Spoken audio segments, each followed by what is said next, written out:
નમસ્કાર દર્શક મિત્રો, અમારી ચેનલમાં આપનું ફરી એકવાર હાર્દિક સ્વાગત છે। ધનતેરસના દિવસે આ માત્ર 10 રૂપિયાની વસ્તુ લઈ આવજો। મિત્રો, ધનતેરસના દિવસે તમે બીજું ભલે કંઈ ન કરો, પણ આ 10 રૂપિયાની એક વસ્તુ તમે બજારમાંથી ખરીદીને લઈ આવજો। આ 10 રૂપિયાની વસ્તુ ખરીદીને લાવવાથી ધનની દેવી લક્ષ્મીમાં ખુદ તમારા ઘરે આવશે અને તમારા ઘરની ગરીબી હશે તે દૂર કરશે। મિત્રો, જો તમે આજના વિડીયોમાં જે વસ્તુ વિશે વાત કરવાના છીએ, તો આ વસ્તુ જો તમે ધનતેરસના દિવસે ઘરે લાવો છો તો તમારા ઘરમાં ક્યારેય ધનની કમી નહીં આવે, ધનમાં વધારો થવા લાગશે। તમે 10 રૂપિયાની વસ્તુ પોતાના ઘરમાં લાવો છો તો લક્ષ્મીમાં એટલા પ્રસન્ન થશે કે ખુદ તમારા ઘરે આવી જશે અને એ ક્યારેય તમારા ઘરને છોડીને નહીં જઈ શકે, તમારા ઉપર કૃપા વરસાવશે। કારણ કે મિત્રો, આ ધનતેરસનો દિવસ ખૂબ જ શુભ હોય છે અને આ દિવસે આ વસ્તુ ખરીદવાથી હંમેશા ધનમાં વૃદ્ધિ થાય છે અને ઘરમાં જો પૈસાની તંગી હોય, તેમજ કોઈ દોષ લાગી ગયો હોય અથવા કોઈ ગ્રહ નડતો હોય કે જેથી પરિવારના કોઈ સભ્યોના લગ્ન ન થતા હોય, તો મિત્રો ધનતેરસના દિવસે આ 10 રૂપિયાની વસ્તુ અવશ્ય ખરીદીને લાવજો। તો વિડીયોમાં આગળ વધતા પહેલાં, જો તમે ઈચ્છતા હોય કે માં લક્ષ્મીની કૃપા તમારા પર બની રહે તો વિડીયોને એક લાઇક કરી દેજો, કમેન્ટ બોક્સમાં જય માં લક્ષ્મી જરૂરથી લખી દેજો। ચેનલ પર પહેલી વાર આવ્યા હોય તો ચેનલને જરૂરથી સબસ્ક્રાઈબ કરી દેજો। તો મિત્રો, ધનતેરસના દિવસે સોનું, ચાંદી તેમજ ઘણી બધી એવી વસ્તુઓ હોય છે કે જેની ખરીદી કરવામાં આવે છે, પણ મિત્રો અમે તમને જણાવી દઈએ કે શાસ્ત્રોમાં અમુક એવી વસ્તુઓનું પણ વર્ણન છે કે જે વસ્તુને જો તમે ધનતેરસના દિવસે ખરીદો છો તો તમારા ઘરમાં ખૂબ જ શુભ પરિણામ પ્રાપ્ત થાય છે। કારણ કે મિત્રો, આ દિવસે આ વસ્તુને ખરીદવાથી ઘરમાં શુભતા આવે છે અને જેટલી પણ ગરીબી છે અથવા આર્થિક સમસ્યા છે એ બધી જ જતી રહે છે। આજના વિડીયોમાં અમે તમને જે વસ્તુ જણાવવાના છીએ એ જો તમે ધનતેરસના દિવસે ખરીદીને પોતાના ઘરમાં લાવો છો તો ખૂબ જ શુભ માનવામાં આવે છે। આ વસ્તુને ખરીદવામાં તમારે વધારે પૈસા ખર્ચવાની જરૂર પણ નથી। તો મિત્રો, આવો આપણે જાણીએ એવી કઈ વસ્તુઓ છે કે જેને આપણે ધનતેરસના દિવસે અવશ્ય ખરીદવી જોઈએ। તો મિત્રો, સૌપ્રથમ જે વસ્તુ છે એ છે નાગરવેલનું પાન। મિત્રો, નાગરવેલના પાનમાં સ્વયં લક્ષ્મી માતાનો વાસ હોય છે, તેમજ સરસ્વતી માતાનો, માતા પાર્વતીનો અને મંગળા દેવીનો પણ વાસ હોય છે। તેની સાથે જ મિત્રો શિવ ભગવાન અને કામદેવનો પણ વાસ હોય છે। મિત્રો, તમારે આ ધનતેરસના દિવસે આ નાગરવેલના પાન જરૂર ખરીદીને લાવવાના છે। તમે તમારી ઈચ્છા અનુસાર આ પાન ખરીદીને લાવી શકો છો। આ નાગરવેલના પાન લાવીને ધનતેરસના દિવસે તમે લક્ષ્મી માતાને ચડાવી દેશો તો માતા લક્ષ્મી ખૂબ જ ખુશ થઈ જશે અને તમને આશીર્વાદ આપશે।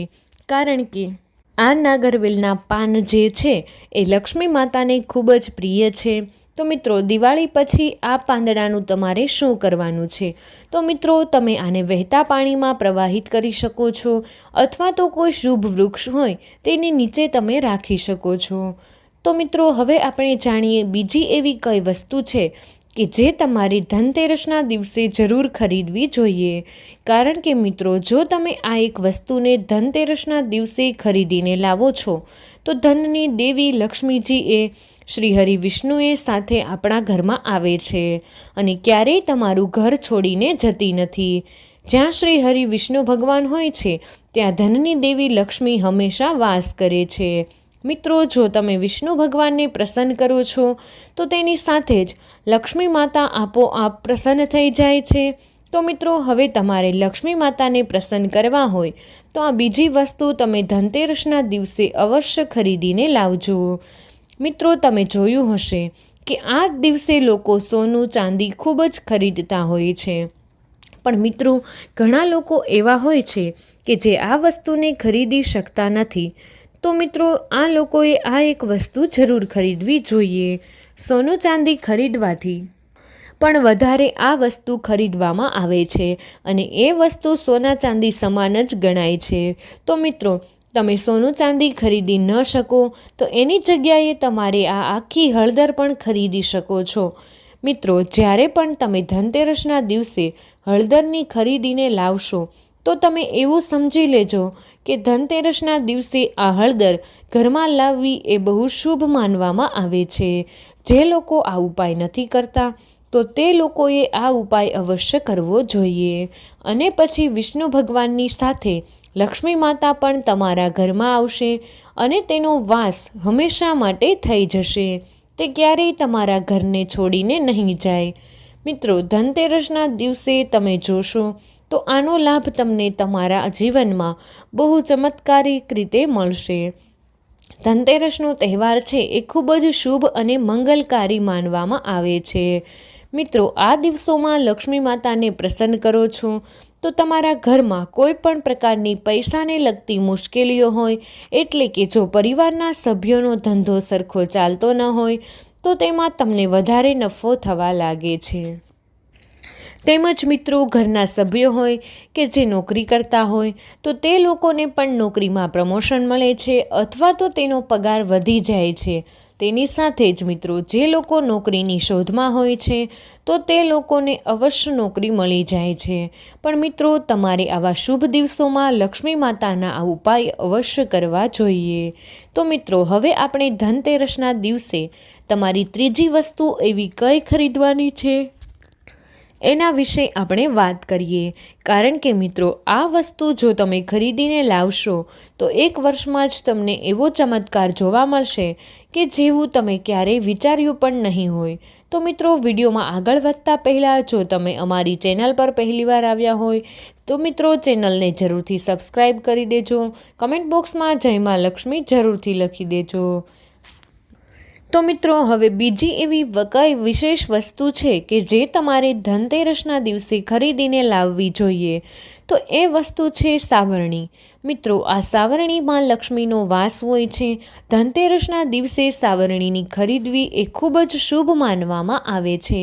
તેની સાથે જ મિત્રો, તમે ધનતેરસના દિવસે જો લક્ષ્મી માતાની મૂર્તિ અને ભગવાન ગણેશજીની મૂર્તિ લાવો છો તો એ પણ બહુ શુભ માનવામાં આવે છે. કારણ કે મિત્રો, લક્ષ્મી માતાને ધનની દેવી માનવામાં આવે છે.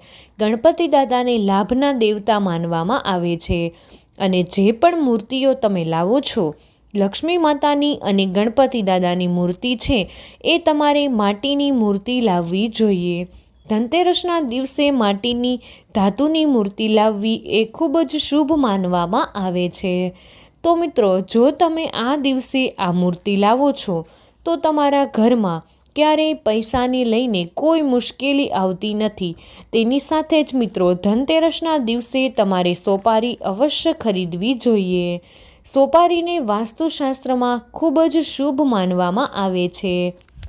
આ વસ્તુ ધનતેરસના દિવસે ખરીદવાથી તમારા ઘરમાં ક્યારેય કોઈ મુશ્કેલી આવી શકતી નથી. જો તમારા ઘરમાં નકારાત્મક ઉર્જા હશે તો એ પણ જતી રહેશે.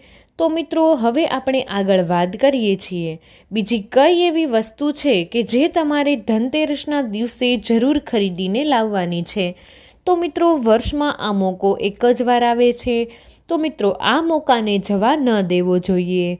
હવે અમે તમને જે વસ્તુ જણાવવાના છીએ એ વસ્તુ તમે ધનતેરસના દિવસે અવશ્ય ખરીદીને લાવજો. તો મિત્રો, તમારે ધનતેરસના દિવસે ગોમતી ચક્ર અવશ્ય ખરીદીને લાવવું જોઈએ. જે કોઈ વ્યક્તિ ધનતેરસના દિવસે ગોમતી ચક્ર ખરીદીને પોતાના ઘરે લાવે છે તો તેની તિજોરી છે એ ક્યારેય પૈસાથી ખાલી નથી થઈ શકતી. તમારા ઘરમાં એટલા પૈસા આવશે કે જેથી તમારું આખું જીવન જ બદલી જશે. તો મિત્રો, તમે આ દિવસે ગોમતી ચક્ર લાવો છો તો તમારા ઘરને કોઈની નજર પણ નહીં લાગી શકે. ધન આવવાના માર્ગ જે બંધ થઈ ગયા છે એ પણ ખુલી જશે. તો મિત્રો, આ ગોમતી ચક્ર છે એને ભગવાન કૃષ્ણના સુદર્શન ચક્રનું પ્રતીક માનવામાં આવે છે.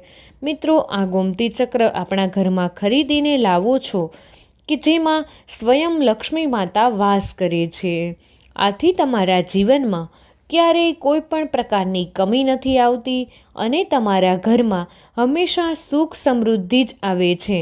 તો મિત્રો આગળની વસ્તુ એ છે કે ધાણા, એટલે કે મિત્રો આપણે તેની કોથમીર તરીકે ઓળખીએ છીએ.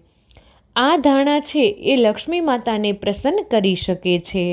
આથી મિત્રો ધનતેરસના દિવસે આપણે ધાણા ખરીદવા એ પણ ખૂબ જ શુભ માનવામાં આવે છે. મિત્રો આપણા ઘરમાં સુખ અને સમૃદ્ધિ વધી જાય છે, કારણ કે આ ધાણા છે એ સુખ સમૃદ્ધિનું પ્રતીક માનવામાં આવે છે. તો મિત્રો ધનતેરસના દિવસે જે લોકો ધાણા ખરીદીને ઘરમાં લાવે છે તો તેઓએ લક્ષ્મી માતાને પ્રસન્ન કરી શકે છે. તો મિત્રો તમારે આ ધાણાનું શું કરવાનું છે? તો તમારે પૂજાના સમયે આ ધાણા છે એ એક નાના વાટકામાં મૂકીને લક્ષ્મી માતાને અર્પણ કરી દેવાના છે. તો મિત્રો પૂજા કરીને પછી દિવાળીના દિવસ પછી તમારે આ ધાણાને લઈને માટીના કુંડામાં વાવી દેવાના છે.